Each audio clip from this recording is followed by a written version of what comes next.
दरम्यान मुंबई ठाण्यातही आज मुसळधार पावसाचा इशारा आहे। मुंबईत रविवारी मोसमी वारे दाखल झाले, म्हणजेच मॉन्सून दाखल झाला आहे आणि त्यानंतर इथं पाऊस पडताना आपल्याला दिसून येतोय। मुंबई आणि उपनगराला रात्री पावसाने झोडपून काढलेला आहे, तर कुलाबा अंधेरी भागामध्ये मुंबईत पावसाला सकाळी सुरुवात झाल्याचं पाहायला मिळालं आहे। त्यामुळे मुंबई आणि ठाण्यामध्ये आज पावसाचा इशारा आहे, मुसळधार पावसाचा हा इशारा आहे।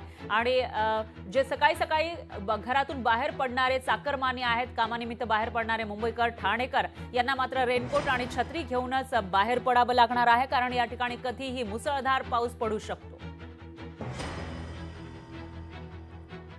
आणि मुंबईतील या पावसाचा आढावा घेतलेला आहे आपल्या प्रतिनिधी मीनाक्षी म्हात्रे यांनी। मान्सून मुंबईमध्ये दाखल होताच पावसाची रिमझिम सुरूच आहे। तसंच राज्यातही पावसाचा जोर चांगलाच पाहायला मिळत आहे।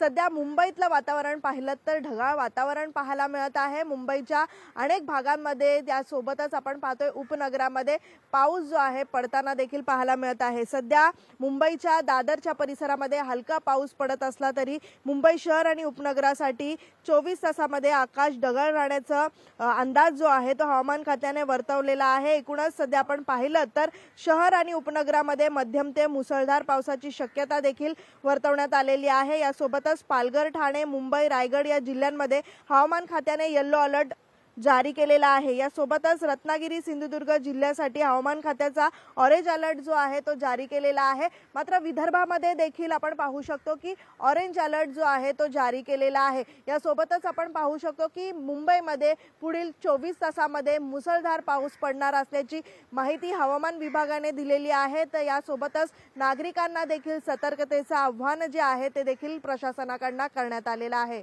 व्हिडिओ हमीद मस्तानचा, मीनाक्षी म्हात्रे, लोकशाही मराठी, मुंबई।